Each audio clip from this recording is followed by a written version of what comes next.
بسم اللہ الرحمن الرحیم۔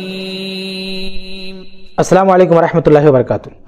الحمدللہ وحدہ واشہد ان لا الہ الا اللہ وحدہ لا شریک لہ واشہد ان محمدا عبدہ ورسولہ اما بعد۔ آج میں آپ کے سامنے ایک حدیث پیش کروں گا جس میں ایک ہی دن چند عبادتوں کو انجام دینے پر بہت بڑی بشارت دی گئی ہے، بہت بڑا ثواب بتایا گیا ہے۔ اس پر ہمیں عام دنوں میں چاہے رمضان ہو چاہے غیر رمضان ہو، یہ کوشش کرنی چاہیے کہ ہم زیادہ سے زیادہ اپنی زندگی میں ایسے دن لائیں جن میں یہ ساری عبادتیں ایک ساتھ انجام دے سکیں۔ تو عام دنوں میں معاملہ تھوڑا مشکل رہتا ہے، لیکن رمضان میں بڑی آسانیاں ہوتی ہیں ہمارے لیے۔ اگر ہم کم سے کم رمضان میں چاہیں تو ایک ہی دن میں یہ ساری عبادتوں کو جمع کر سکتے ہیں، اور جو بہت بڑا فائدہ ہے اس کی ہم امید کر سکتے ہیں کسی حد تک۔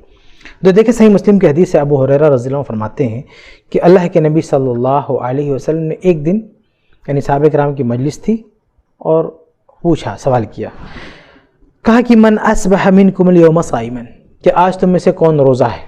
اچھا، یہ رمضان کا مہینہ نہیں تھا، یعنی یہ فرض روزے کی بات نہیں ہو رہی ہے، یہ عام دن تھا، یعنی نفلی روزے کی بات ہے کہ آج تم میں سے کوئی روزہ ہے؟ نہیں، صحابہ کرام کی مجلس تھی، کئی لوگ تھے، پوچھا آج تم میں سے کوئی روزہ ہے؟ تو سب خاموش تھے۔ قال ابو بکر رضی اللہ عنہ انا، سارے صحابہ خاموش ہیں، لیکن ابو بکر صدیق رضی اللہ تعالیٰ عنہ نے کہا کہ انا، کہ اللہ کے رسول میں آج روزے سے ہوں۔ قال فمن تبع منکم اليوم جنازۃ، اللہ کے نبی صلی اللہ علیہ وسلم نے ایک دوسرا سوال کیا اسی مجلس میں، اسی وقت، کہ تم میں سے کوئی ایسا ہے جس نے آج کسی جنازے میں شرکت کی ہو؟ سب خاموش ہیں۔ قال ابو بکر رضی اللہ عنہ انا، تو اس سوال کے جواب میں بھی ابو بکر رضی اللہ عنہ نے کہا کہ میں، کہ اللہ کے رسول صلی اللہ علیہ وسلم آج میں نے کسی جنازے میں شرکت بھی کی ہے۔ قال فمن اطعم منکم اليوم مسکینا، تیسرا سوال کیا کہ تم میں سے کوئی ایسا ہے جس نے آج کسی مسکین کو کھانا کھلایا ہو؟ سب خاموش ہیں۔ قال ابو بکر رضی اللہ عنہ انا، ابو بکر صدیق رضی اللہ تعالیٰ عنہ نے کہا کہ اللہ کے رسول میں نے آج یہ کام بھی کیا ہے، مسکین کو کھانا بھی کھلایا ہے۔ قال فمن عاد منکم اليوم مریضا، چوتھا سوال کیا کہ تم میں سے آج کسی نے کسی بیمار کی عیادت کی ہے؟ سب خاموش ہیں۔ قال ابو بکر رضی اللہ عنہ انا، ابو بکر صدیق رضی اللہ تعالیٰ عنہ نے کہا کہ انا، اللہ کے رسول میں۔ فقال رسول اللہ صلی اللہ علیہ وسلم، تو اللہ کے رسول صلی اللہ علیہ وسلم نے کہا مجتمعنا فی امرئ الا دخل الجنہ، کہ یہ چار عبادتیں، اور بعض روایتوں میں ہے کہ ایک دن میں یہ چار عبادتیں جس نے ایک دن میں جمع کر لی، ایک ساتھ کر لیا، وہ جنت میں جائے گا، وہ جنتی ہوگا۔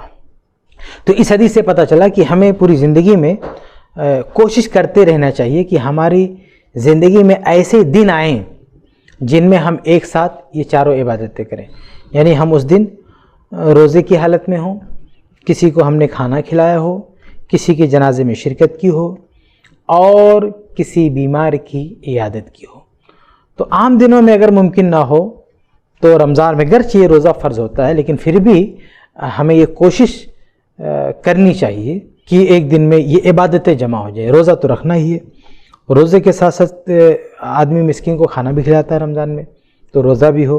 بہت سارے مسکین ہوتے ہیں، غریب ہوتے ہیں، اور کھانا کھلانا بھی آسان ہوتا ہے رمضان میں، اس کا ماحول بنا رہتا ہے۔ اس کے علاوہ اگر روزے میں کسی کا انتقال ہوتا ہے تو جنازے میں بھی شریک ہو جائے، موقع ہے اس کا، اور اسی طرح سے کوئی بیمار ہے تو اس کی عیادت بھی کرے۔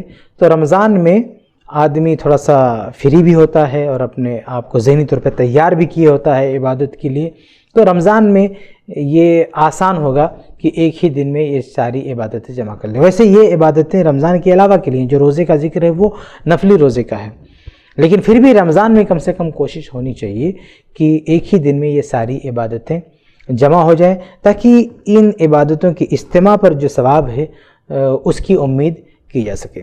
تو یہ حدیث آپ کے سامنے رکھے گی، اس پر ہمیں رمضان میں عمل کرنے کی کوشش کرنی چاہیے۔ اور آخر میں آپ کے سامنے یہ بھی واضح کر دوں کہ اس حدیث سے ابو بکر صدیق رضی اللہ عنہ کی زبردست فضیلت ثابت ہوتی ہے، اور یہ پتہ چلتا ہے کہ نبی کے بعد ان کا پہلا درجہ اور اول نمبر کی فضیلت جو حاصل ہے وہ بلا وجہ نہیں ہے۔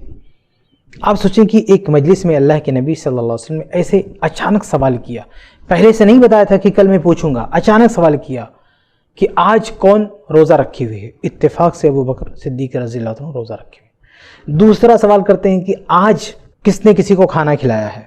اس کے جواب میں بھی ابو بکر صدیق رضی اللہ عنہ فرماتے ہیں کہ میں نے۔ تیسرا سوال کرتے ہیں کہ آج کس نے جنازے میں شرکت کی؟ اس سوال کے جواب میں بھی ابو بکر صدیق رضی اللہ عنہ ہاں کہتے ہیں کہ میں نے ایسا کام کیا۔ چوتھا سوال کرتے ہیں کہ کس نے کسی مریض کی عیادت کی؟ اس سوال کے جواب میں بھی ابو بکر صدیق رضی اللہ عنہ کہتے ہیں کہ آج میں نے یہ کام کیا۔